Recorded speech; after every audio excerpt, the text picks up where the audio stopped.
What if the people laughing at your dreams aren't laughing because your dreams are foolish, but because your dreams remind them of everything they gave up? Most people believe that when someone mocks their ambition, it's harmless. A joke, a little teasing between friends, something to shrug off. But few people realize that mockery is rarely about you. It is almost never about your idea, your business, your workout plan, your degree, or your 5-year vision. It is about the mirror you've accidentally placed in front of someone who has stopped growing. The disturbing truth is this: the moment you start moving toward a better version of yourself, you become a walking accusation to everyone who chose comfort over growth. And comfort, when confronted with ambition, does not stay silent. It defends itself. It mocks. It minimizes. It laughs first so it doesn't have to feel envy later. Friedrich Nietzsche wrote that a man's growth is measured by how much truth he can tolerate, or more precisely, how much truth he needs to dilute, disguise, and screen off. Applied here, the people who mock your ambition are often the ones who cannot tolerate the truth your ambition represents. Your effort is a mirror, and some people would rather shatter the mirror than face what it shows them. In this video, we'll uncover the 7 hidden psychological signs behind people who mock ambition, why this behavior is more dangerous than open enemies, and exactly how a psychologically strong person responds when they encounter it. By the end, you will never see a joke about your goals the same way again. There's a particular kind of friend who, the moment you share a goal, responds with a slow shake of the head and the words, "Just be realistic." On the surface, this looks like concern. It sounds like wisdom. Most people misread it as protection, a friend trying to shield you from disappointment. But here is the hidden psychological meaning most people never see. Telling someone to be realistic is often not a statement about your potential. It is a statement about their own surrender. Somewhere along the way, this person wanted something bigger for themselves. And somewhere along the way, they stopped believing it was possible. Now, your ambition threatens the peace they made with giving up. Carl Jung called this the shadow, the parts of ourselves we refuse to look at directly. So instead, we project them outward. A person who has buried their own ambition under years of excuses does not want to sit with that grief. It is far easier to redirect that discomfort onto you, dressed up as advice, than to admit, "I wish I had tried harder." Think about the friend who never left their hometown, watching you pack your bags for a new city and a new opportunity. Think about the coworker who stopped applying for promotions years ago, smiling thinly when you mention you're studying for a certification after work. Think about the family member who calls your business idea a phase, while quietly avoiding any mention of their own unfinished dreams. Marcus Aurelius reminded himself daily that other people's opinions of his path were not obligations he needed to carry. "You have power over your mind, not outside events," he wrote. "The realist who discourages you is not handing you truth. They are handing you their own limitation, wrapped as caution." The insight to remember: realism is rarely about facts. It is almost always about fear wearing a disguise. Pay close attention to timing. When you share something you're proud of, a new goal, a new habit, a new direction, and the laugh comes instantly, before any real thought, that speed is data. Most people assume laughter means something is genuinely funny, but quick, reflexive laughter aimed at your ambition is rarely amusement. It is a nervous system reaction. It is discomfort escaping through the fastest exit available. Here is the deeper psychological truth. Genuine humor requires a small delay, a beat where the brain processes incongruity before finding it funny. But defensive laughter is immediate because its purpose isn't comedy. Its purpose is to shrink the threat. If your goal can be laughed at, it can be dismissed. If it can be dismissed, the listener doesn't have to reckon with why they never pursued something similar. Schopenhauer, long before modern psychology had language for ego defense, observed that vanity is one of the most persistent forces in human behavior, and that people will go to great lengths to protect a favorable self-image, even at the cost of honesty. Laughing at your ambition is one of the cheapest ways to protect that self-image. It costs nothing, requires no vulnerability, and instantly repositions the mocker as the amused, superior observer, rather than the person quietly falling behind. Picture this. You tell your sibling you're starting to invest, and they laugh. "Oh, so you're a Wall Street guy now?" You tell an old classmate you're training for a marathon, and they smirk. "Since when do you run?" You mention wanting to write a book, and someone chuckles. Everyone thinks they have a book in them. None of these reactions are really about you. They are about a gap. The gap between who that person is and who they once imagined they'd become. Your ambition simply made that gap visible for a second, and laughter was the fastest way to close it back up. The insight to remember: the speed of mockery reveals more than its content ever will. This one is subtler and far more damaging because it hides behind the language of loyalty. This is the friend who says, "I just don't want you to get hurt," right before listing every possible way your plan could fail. The friend who responds to your excitement with a list of risks nobody asked for. The friend who frames discouragement as devotion. Most people misread this as genuine care because it's delivered gently, sometimes even with tears in their eyes. But notice the pattern. Their concern only appears when you're moving forward, never when you're standing still. If protection were their true motive, they'd be equally worried about you wasting your life in stagnation. They're not. Their alarm is selective, and selective concern is not concern. It's control. Jung's concept of the shadow applies again here, but in a more insidious form. This person may genuinely believe they are protecting you. That's what makes it dangerous. Their unconscious fear of being left behind disguises itself as love, and because it feels sincere, you're less likely to question it. Think of the parent who discourages a child's unconventional career, not out of malice, but out of unspoken fear that their child's success will highlight the risks they themselves were too afraid to take. Think of the partner who quietly undermines your side business, worried, deep down, that your growth might outpace theirs and eventually leave them behind. Think of the best friend who says, "Don't get your hopes up," every single time, until you realize their hope died years ago, and they've been living inside that grief ever since. Nietzsche wrote about the danger of pity as a disguised form of superiority. Pity that keeps the sufferer small so the pitier can remain comfortable in their own position. The friend who constantly finds the flaw in your plan may not want you to fail out of cruelty. They may want you to fail so the emotional order between you both stays unchanged. The insight to remember: not everyone who says, "I'm worried about you," is protecting you. Some are protecting the version of themselves that needs you to stay where you are. There is a particular silence that speaks louder than any insult. The silence that follows good news. You get the promotion. You finish the certification. You launch the project.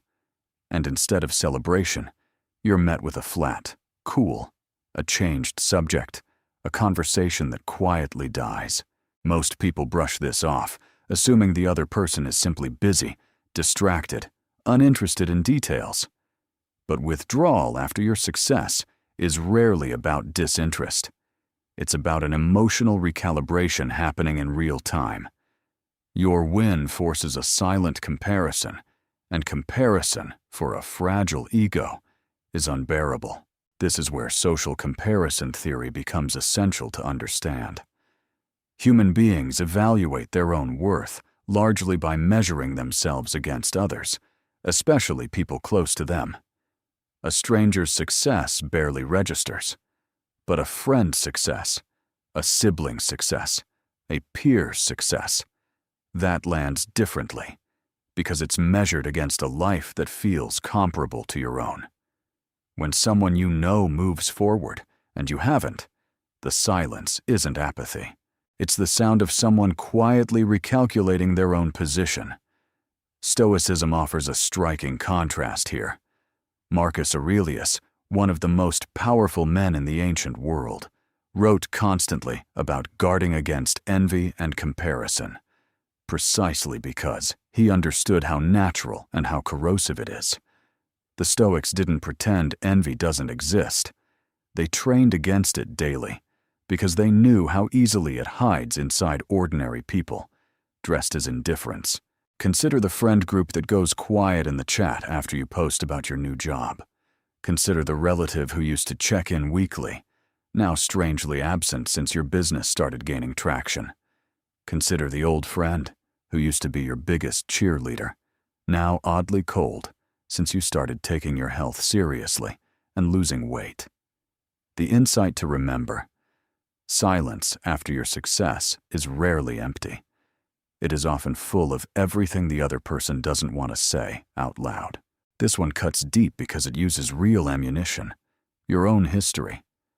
Remember when you tried that before and it didn't work? You said the same thing last year. Didn't you already quit something like this once? Most people interpret this as brutal honesty, someone simply keeping you grounded with facts. But listen carefully to when these reminders surface. They rarely appear when you're struggling. They appear precisely when you're hopeful, precisely when your energy is highest, precisely when you're most likely to succeed. That timing is not coincidence. It's sabotage disguised as memory. Here is the psychological mechanism at work. Human beings build an internal model of who the people around them are, and that model resists updating, because updating it is uncomfortable. If your friend has known you as the person who starts things and doesn't finish them, your growth threatens that internal story. Bringing up your past failure is an unconscious attempt to freeze you in the old version of yourself, because the old version was easier to relate to, easier to feel equal to, and in some cases, easier to feel superior to. Nietzsche's concept of eternal recurrence carries an important lesson here. The idea that your past does not have to be your prison, but rather material you can affirm, transform, and rise above. The people who trap you in your past failures are, often unknowingly, refusing to let you evolve, because your evolution requires them to release an outdated picture of you. And most people are cognitively lazy about updating their beliefs, especially about others. Picture the sibling who reminds you of the business that failed 5 years ago, right as you're launching a new one with far more experience behind it. Picture the ex-partner who brings up your old insecurities right when you start dating with new confidence. Picture the friend who says, "You always say you'll go to the gym," the exact week you've committed to actually going. The insight to remember: people who highlight your past failures are often not protecting you from repeating them. They are protecting themselves from having to see you differently. This sign is quiet, slow, and easy to miss until it's already happened. You start improving your habits, your mindset, your goals, and slowly the invitations stop. The group chat feels different. The jokes don't land the way they used to. You're not explicitly pushed out. You just drift, or seem to. Most people assume this is simply growing apart, a natural consequence of busy adult life. Sometimes that's true, but often something else is happening beneath the surface. Your growth has disrupted the emotional equilibrium of the group, and groups, like individuals, resist change. Every friend group, family system, and social circle develops an unspoken emotional contract, a shared understanding of roles, habits, and pace. When one person begins changing that pace, whether by waking up earlier, drinking less, working harder, or simply talking about a future the others haven't imagined for themselves, It creates what psychologists call cognitive dissonance within the group. Your transformation implies a question none of them asked to be asked. Why haven't I changed too? Rather than sit with that discomfort, groups often resolve it by quietly distancing themselves from the person who caused it. Not out of hatred, out of self-preservation. It is easier to lose one friend than to confront an entire group's stagnation. The Stoics understood something crucial here. You do not owe your growth an apology, and you do not owe stagnant company your loyalty. Epictetus, once enslaved and later one of history's great philosophers, insisted that freedom begins with releasing your need for approval from people who benefit from your limitation. Think of the friend group that used to go out every weekend, growing distant once you start prioritizing sleep and discipline. Think of the family gatherings that feel colder once you stop drinking and everyone else hasn't. Think of the coworkers who stop inviting you to complain-fueled lunch breaks once you start talking about your side hustle instead of your grievances. The insight to remember. Sometimes you're not being excluded because you changed for the worse. You're being excluded because you changed at all, and change is often unwelcome in rooms built for staying the same. This is perhaps the most sophisticated form of mockery because it wears the mask of wisdom. Don't get too ahead of yourself. Stay humble. Success changes people. Be careful. These phrases sound wise. They sound like something a mentor might say. And sometimes they genuinely are wisdom, offered with love. But there is a version of this that is not wisdom at all. It is control, dressed in humility's clothing. The difference lies in timing and tone. Genuine humility-based advice tends to come from people who are themselves secure, offered gently, without repetition, without an undertone of resentment. The counterfeit version comes reflexively, repeatedly, and almost exclusively in response to your visible progress, never your struggles. Nietzsche was famously suspicious of moral language used as a tool of restraint, what he called, in his sharpest critiques, a form of quiet resentment turned into virtue. When someone repeatedly tells you to stay humble, the moment you gain any momentum, ask yourself honestly, are they protecting your character, or are they protecting their own comfort by keeping you smaller? This dynamic often shows up in families where one sibling begins to outpace the others, financially or professionally, and suddenly, humility becomes the family's favorite topic, aimed only at them. It shows up in friend groups where one person starts taking their health seriously and is met with warnings about not being too obsessed, while everyone else's inactivity goes uncommented on. It shows up in workplaces where an ambitious employee is quietly labeled too intense by colleagues who have long since stopped trying. Carl Jung would call this a projection of the group's unlived potential, a discomfort with someone actualizing what others left dormant, repackaged as concern for their character.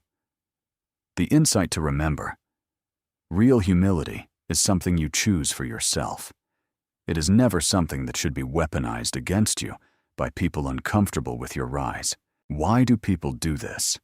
Why would someone who claims to love you quietly work against your growth? The answer lives in one uncomfortable truth about human nature. Most people do not measure their life in isolation. They measure it against the people closest to them. This is simply how the human mind is wired. It is efficient, it is ancient, and it is almost entirely unconscious. When you grow, you don't just change your own trajectory. You accidentally change the measuring stick for everyone who compares themselves to you. And for people who have made peace with stagnation, that recalibration is deeply threatening, even if they can't consciously name why they feel uneasy around your ambition. Ego plays a central role here. The ego craves stability. It wants a fixed, comfortable story about who is ahead and who is behind, who is trying and who has given up, who is like me and who is not. Your ambition disrupts that story. And when the ego feels destabilized, it doesn't usually respond with reflection. It responds with defense, mockery, dismissal, silence, or subtle sabotage. Insecurity is the second ingredient. People rarely mock what they feel completely secure about. Nobody makes fun of something that doesn't touch a nerve. If your ambition didn't reflect something the mocker secretly wishes they had pursued, it simply wouldn't register as worth commenting on. The mockery is, in a strange way, a confession. Fear is the third layer, often the deepest. Fear of being left behind. Fear of being compared unfavorably. Fear of having to explain to themselves or to others why they stopped trying. It is far less painful to shrink your dream than to sit with the grief of an abandoned one. And finally, unresolved emotional wounds shape all of this quietly in the background. People who were mocked for their own dreams as children often grow into adults who unconsciously repeat that pattern, not out of cruelty, but because it's the only emotional language they were ever taught. Hurt people, left unexamined, tend to redistribute their pain rather than heal it. Marcus Aurelius wrote that people do wrong out of ignorance of what is truly good for them, not out of pure malice. This doesn't mean you must excuse the behavior. It means you can understand it clearly enough to stop taking it personally. And that clarity is where your power begins. Understanding the psychology behind mockery is only half the equation. The other half is knowing exactly how to carry yourself when you encounter it. Stay calm. A reaction gives your ambition away as fragile. Calm signals that your goal doesn't need anyone's permission to exist. Don't over-explain yourself. The instinct to justify your dreams to skeptics is a trap. People who are genuinely rooting for you rarely require a defense. People who mock you were never going to be convinced by one.